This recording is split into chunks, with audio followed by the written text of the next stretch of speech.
Hi, it's Dave Smith here again. I'm here to show you our rings and bracelets toolkit. As soon as I get this puppy with all the little tools unwrapped, I'll set them out here and show you again. Here they are, all of them laid out. We ship this package free using flat rate boxes in the United States and territories, including Alaska and Hawaii. Let's get the big ones out of the way first here. This is a 16-inch oval bracelet mandrel. I think it probably weighs about 4 pounds. I didn't check it, but that's the mandrel that we include with it. Very popular for making cuffs and on bracelets. You can hear how it hit the floor. This is a swivel vise, swivel jawed vise. It is designed with a top here that swivels around and allows you to tighten this vise up in various positions. It clamps onto your bench. It has a rubber jaw. I like it for sawing rings. I'll put them in here, and when I'm sawing the double band in half, it comes in real handy. A lot of times when you're using the bench pen for sawing things, you end up with a situation where your saw goes all different directions and you end up with a cut that goes all different directions. If you can stay in a double band ring in a sawing manner similar to this, a lot of times you can use just any old blade and keep it moving pretty good and not damage anything. Of course, you don't want to tighten them too tight. You got to be careful with this. If you start loosening it and you loose it too far, there is a washer in here that will come loose and it will roll underneath the refrigerator or anywhere else you want, and that vise won't work well without that washer. It's a cup washer designed to attach that ball. Anyway, that's a nice vise that we use.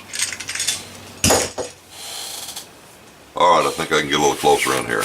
This is a German style jeweler saw. What's really nice about it is a couple of things. Actually a few. Number one, this frame is really nice and straight and aligned with itself, so it makes cutting a lot easier. A lot of the cheaper ones are all bent over one way or another. It has really nice machined clamps for clamping your blade in right here. It has a stop so that it doesn't come apart when you move the saw out to put your blades in.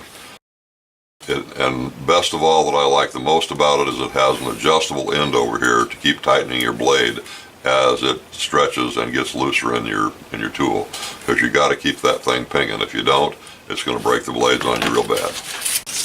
It also comes with 144 blades, 12 of 12.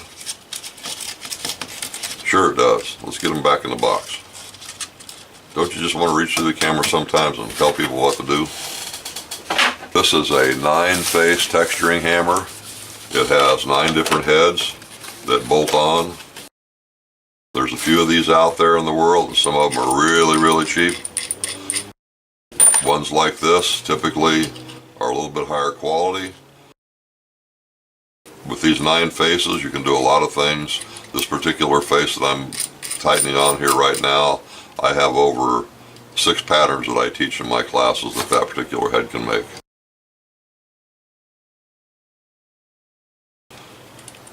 So when you get this at home, you're going to want to take and put a piece of paper or something behind that head so that when you're hammering, it doesn't come loose. It gets some compression on it to keep some pressure on it.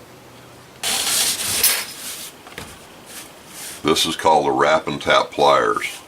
I call it a ring wrapping pliers because you wrap around here with metal with your wideband rings.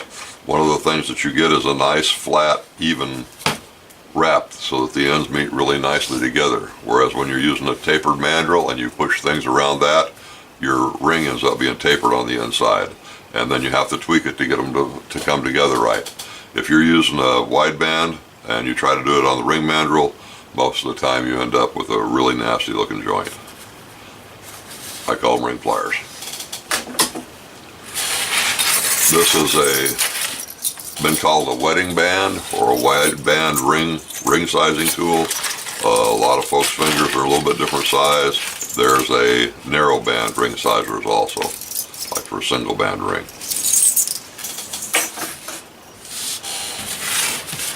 This is a watch case knife. It is designed for taking the backs off of watches so you can replace the batteries, but if you'll notice how short this area is right here, it allows me in a lot of cases, a lot of knives have a longer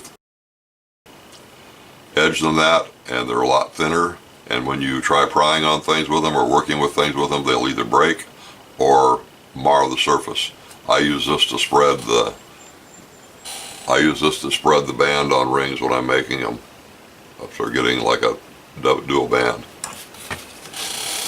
This is a curved shear. It's designed for cutting around corners and circles and inside joints. We use that in place of the straight shear of a similar design that comes in our beginning kit for getting closer to things and having less deviation in the back plate. Whenever you cut with a pair of shears, you damage the metal a little bit right where you cut. And when you're cutting with straight shears, it has a tendency to bend it over more than it does with this shear. This is a T-handle punch. Some people call it a helicopter punch, and what it has is, in here it has two different sizes.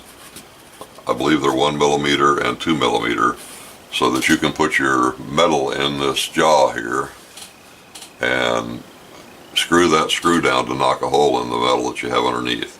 It's designed for non-ferrous metals, meaning you shouldn't be using it on steel, and things like aluminum, copper, silver, and up to 20 gauge. You don't want to be messing with stuff that's thicker than 20 gauge on it because you'll break those ends off of there. Works really nice for where you're putting ear wires through earrings.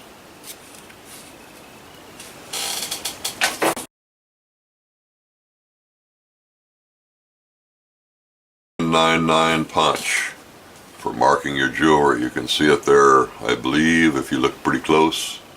999. Or if you wanted, you could say it was a 666. This is a lead block.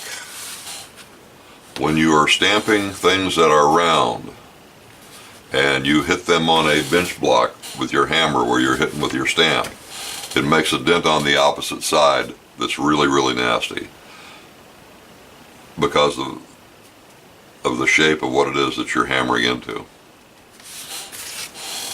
This absorbs the shock and it dents in so that you haven't damaged the opposite side of your metal with half round and round objects. This is called a third hand. It is designed to hold things when you can't. So if you wanted to hold a piece of metal onto another piece of metal, you can hold it up with that. It has a pair of cross-lock tweezers in it. It's adjustable, probably 45, 60 degrees. It's a important tool to have in your tool set, no matter what kind of stuff you're making, whether it's rings and bracelets or other things. You always need to be able to hold things without having yourself, and have yourself free to do other things. So that, my friends, is a complete description of the tools that are in the intermediate tool set. We also have available a beginning tool set, and these tools are available individually at silversmithingclasssupplies.com, in groups on sets there also, but also probably where you see the link for this video. Thank you for watching.